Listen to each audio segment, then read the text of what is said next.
It's on. Okay. I'm here with Dr. Jim Cook, and he's a retired history professor. Are you ready? Ready? Okay. Around how many major tribes were in Georgia? There were only two major tribes, the Creeks, who were in the central and western areas of the state, and the Cherokee, who lived in the northern area. Mm-hmm. Do you have a favorite? If so, which one and why? The Cherokees would be my favorite for several reasons. They were the most civilized of the tribes in North America. Mm-hmm. The Creeks were driven out of the state earlier, but the Cherokees lived in the mountainous area, so their land wasn't in as much demand, so they lasted longer. And they adopted many of the Western ways, even had a constitution modeled after our own. They had an alphabet developed by Sequoyah, and had a newspaper printed up at New Echota. And these were peaceful farming people. And they might have been able to last longer, but gold was discovered in their area up around Dahlonega.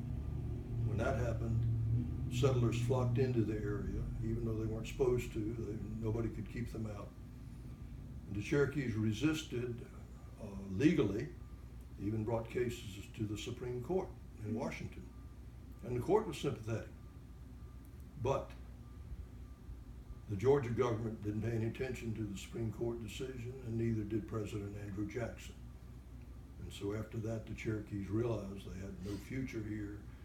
If they stayed, they would be exterminated, and so they signed a treaty, the Treaty of New Echota, yielding their land here and moving west to Oklahoma.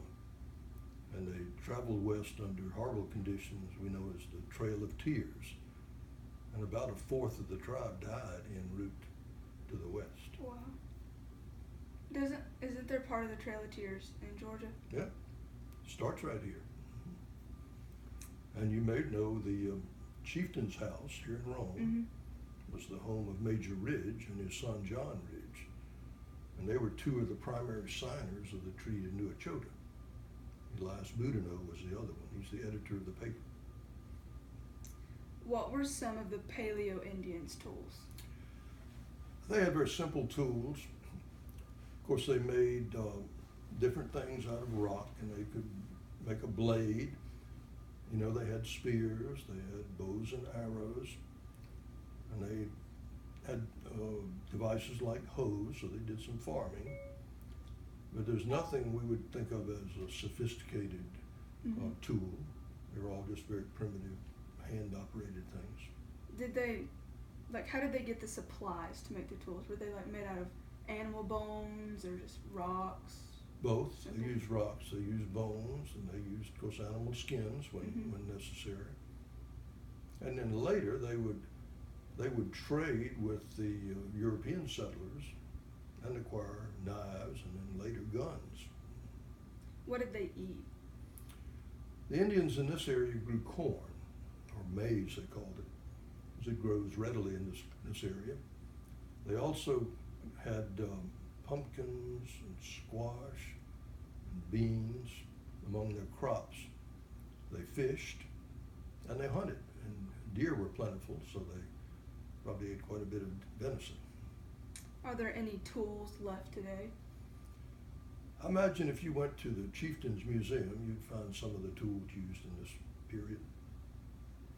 What was the first tribe to settle here out of the Creek and the Cherokee? Creeks were probably here earlier. Cherokee came from the north, and some of them were in North Carolina and Tennessee. This is about the colonists now. What are some reasons the Europeans came to Georgia? There are a number of reasons.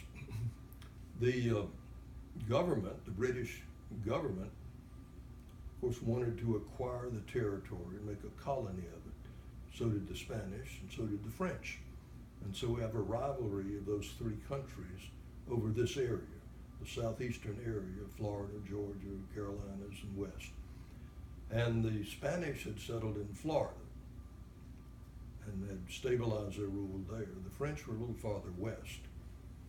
And then the British had come down the coastline, had settled in the Carolinas. Charleston was founded in 1670, And then Georgia was officially started in 1733. The people who settled Georgia probably had different motives. I think most of the settlers came for economic reasons. They hoped to have a better standard of living here than they had in the old country. Mm-hmm. And the government of Georgia was unique. We were governed by a board of trustees. 21 English gentlemen made the decisions for Georgia. And they were interested in charity work or philanthropic work. They want to help people get a new start in life. And they had a number of regulations to create the kind of ideal society they wanted to achieve. There's a limit on land ownership, and only men could inherit land. They tried to keep out alcohol. They tried to keep out slavery. So they wanted these people to be hardworking individuals who may have had misfortune, had financial problems, but with given some assistance, they hoped they could become productive and useful citizens. That was their goal. It didn't work out too well, but that's what they tried to do. What were some of the major groups that came? There are a number of groups in Georgia. Some Salzburgers, who were from Austria, Mm-hmm. came over early. There are a number of Moravians, also German-speaking people, came over part for religious reasons.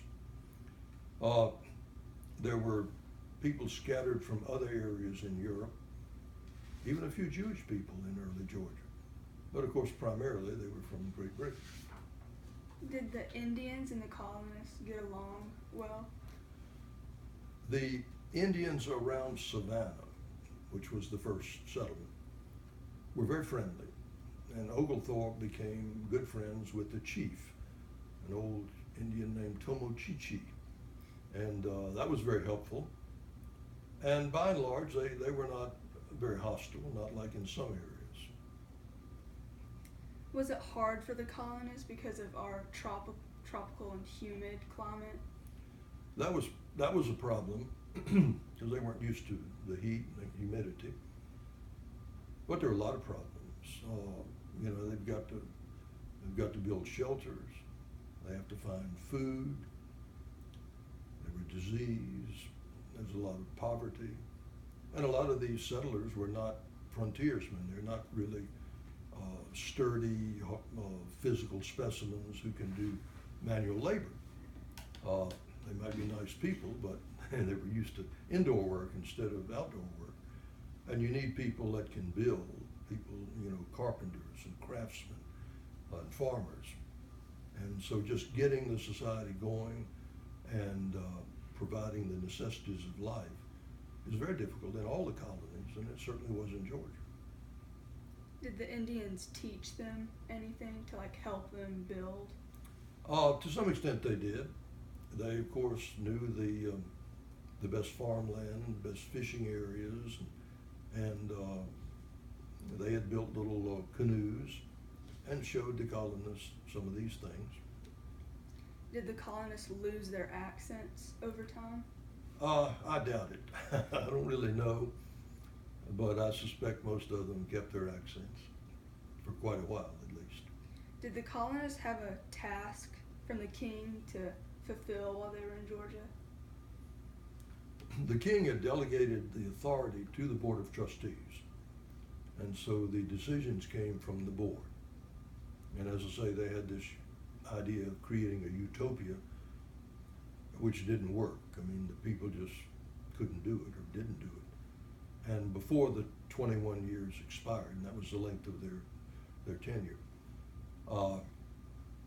the trustees had really abandoned these ideas because there alcohol had come in and some slaves had come in, and the people just didn't. They wanted to be more like the settlers in the Carolinas and Virginia and other areas. They didn't want this unique system that the trustees wanted. Another thing they did, they made them plant mulberry trees because the trustees were convinced that Georgia could produce silk. Mm-hmm. And silkworms eat mulberry leaves, so they wanted to have a good supply of food for the silkworm. And they did produce a little silk, but not enough to have any impact on the economy. Did the Indians ever go to Europe, or did they always stay in the United States? Actually, Tomochichi went to England, but he's one of the few that did. Well, Are you that's all I finished? have. Mhm.